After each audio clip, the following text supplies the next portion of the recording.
Hello and welcome to another fall book recommendation. This one is going to be fall kind of creepy, maybe atmospheric type of vibes, things that I've already read, and I think that during this time of the year or season that these are some books that I would recommend for you. So I have the whole stack sitting here on my lap. It's kind of a big one. I've done this video last year, which was my very first video that I ever did on YouTube. I can't believe it's been a whole year since I've been making videos, but I really enjoyed this concept when I first made the video, and some of the books may be the same, some of them are different, but it's a more condensed version of the list because I had so many in that last video. But if you are in the mood for some creepy or fall type of reads, then this is a perfect video for you. Okay, there's no specific order in how I'm doing these books. I'm doing whatever comes first in my stack here that I have. So this book that I'm going to pick up first is kind of like a childhood classic, and there was a movie made after this book that I don't even know how well the ranking did, but I know that it was kind of freaky for me. But the book is a million times better than the movie. And this is definitely something that you can read together with friends, as it's the whole point, which is this book, The Scary Stories to Tell in the Dark. I just remember being so scared of this growing up that if you ever want to go back and just dive into these stories, I think now is the perfect time. I definitely want to reread a couple of them because this is just so nostalgic for me. And honestly, some of the stories are definitely scary. I definitely still think about them to this day. I kid you not, every year I would pick this book up and I would read from it. And some of them I can't get out of my head. So this is definitely a classic. It's very, very short, but there are so many stories in here and so many illustrations too that I think that if you really want something short and spooky, this is a perfect pick. Okay, and then moving on to more of an actual book type theme for the rest of them.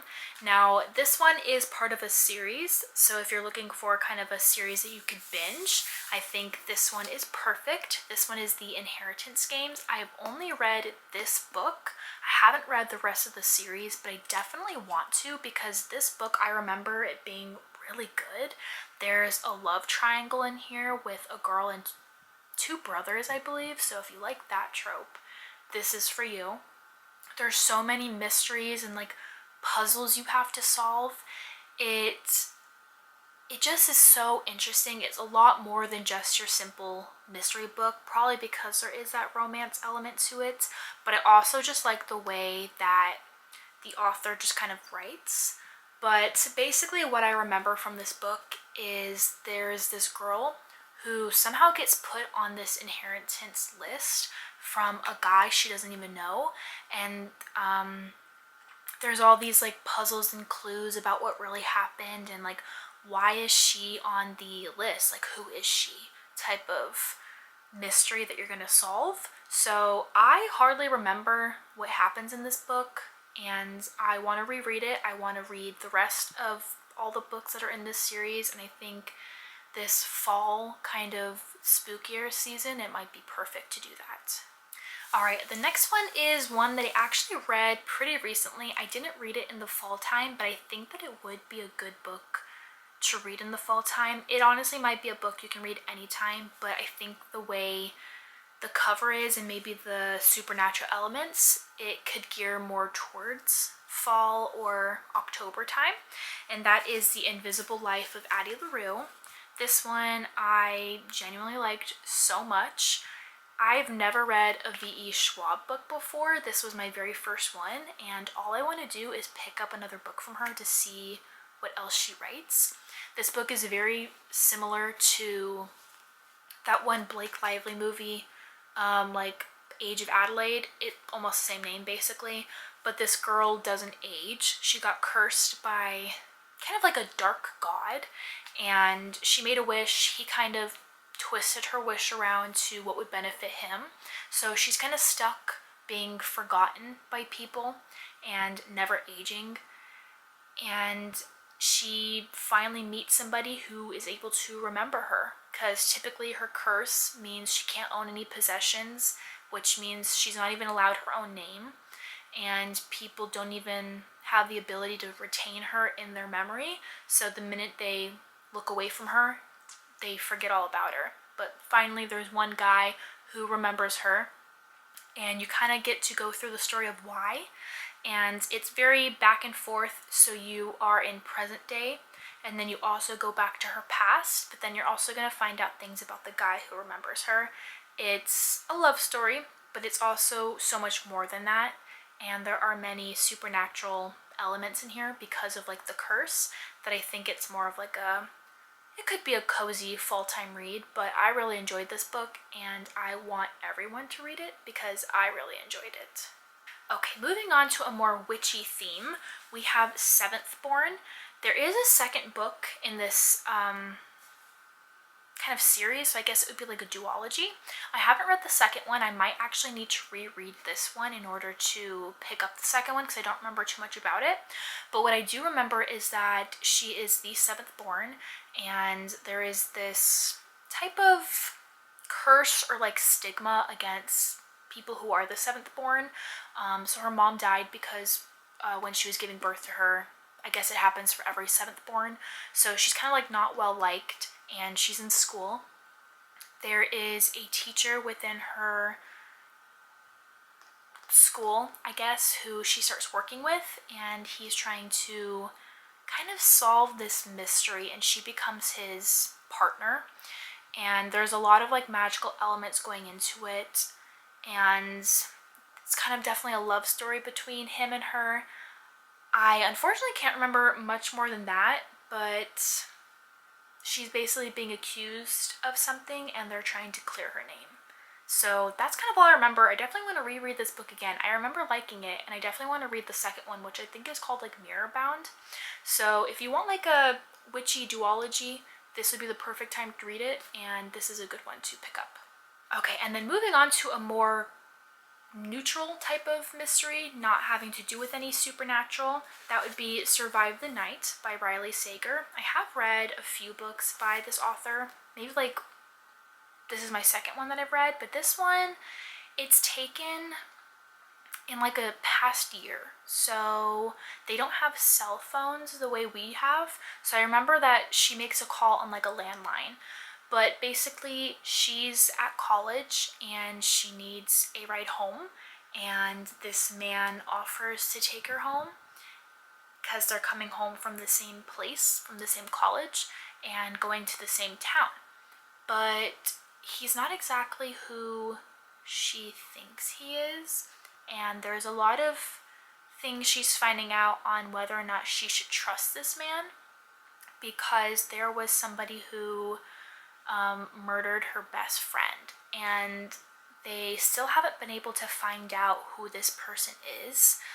He has a name. I kind of can't remember who he is, but he's basically just a serial killer, and she is suspecting that the driver is that serial killer. So you're kind of following them along on their car ride, and finding little clues on whether or not you can trust him, if he actually is a good guy or if he is that serial killer. So I like that it was all in like one setting of like within the car. They definitely do make pit stops at like a diner and things like that. So it was very interesting. I recommend you picking this one up. It's not too long, and see if she survives the night. And then this next one is a series. It's pretty popular, so I'm pretty sure everyone has heard it. I have only read the first book, and I definitely want to read the rest of the series, but yet again, I have kind of forgotten what has happened in the book, so I may just need to pick up the first book again in order to start the series. But that is Stalking Jack the Ripper. I just know it's about this girl. It's very old-timey because it's within the time of when Jack the Ripper was very popular, and you're basically solving the clue on who Jack the Ripper is. It is also a romance story. It's about the girl and some guy, and she basically wants to be able to do like autopsies in medicine, but because of the times they don't really allow women to do that. So you kind of follow along on like her journey of being able to learn that through this guy, and they've kind of like made a deal on like him teaching her.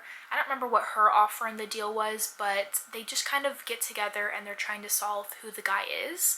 I do remember who the person is, and I think it was definitely very like, wow, I would have never guessed that. So I think it was very interesting figuring out who it is. It's a lot of mystery, but there is romance in there, and I'm curious to know how the rest of the series is, considering like with the romance it goes in like different directions. I know there's like Houdini, there's Dracula, the devil, all these things, so I definitely want to pick up the series again and find out how it ends.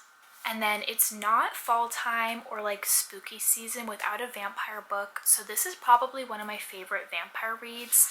That is the Immortal Rules. This was one of the books that I read when I first started getting into reading, and I really enjoy it. It's not necessarily your typical vampire book.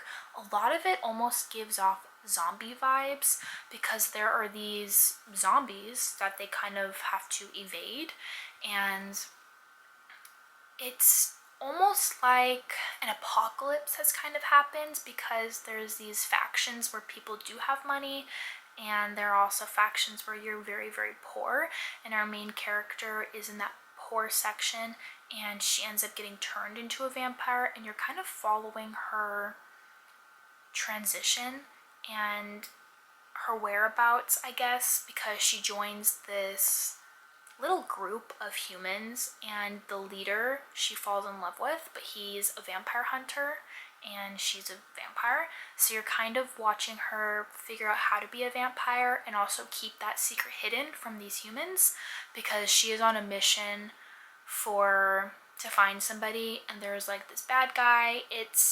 I need to reread it because there's a lot that I don't remember. I feel like I never remember much. All the books just start blending, but I remember loving it so much. And the back says, what if having a chance to save humanity meant becoming what you hate and fear most, which is vampires. I think it's definitely not a secret that vampires exist, since there are vampire hunters and there are zombies that everyone knows about.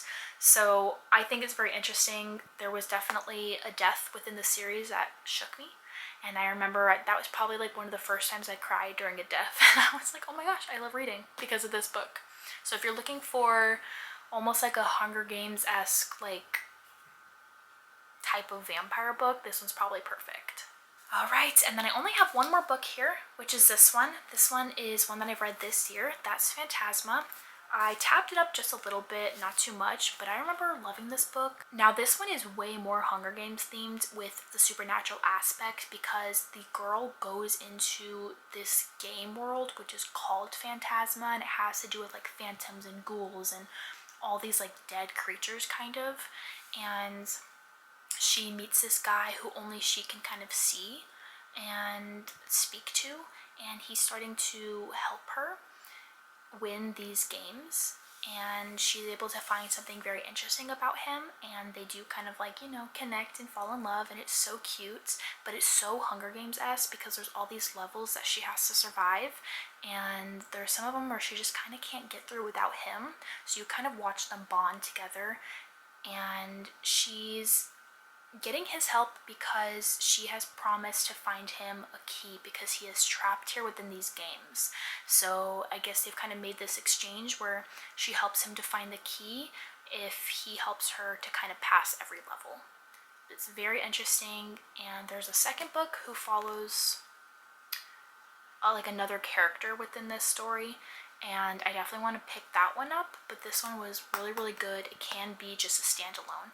I know it looks long, but I remember just flying through the book because it was that interesting.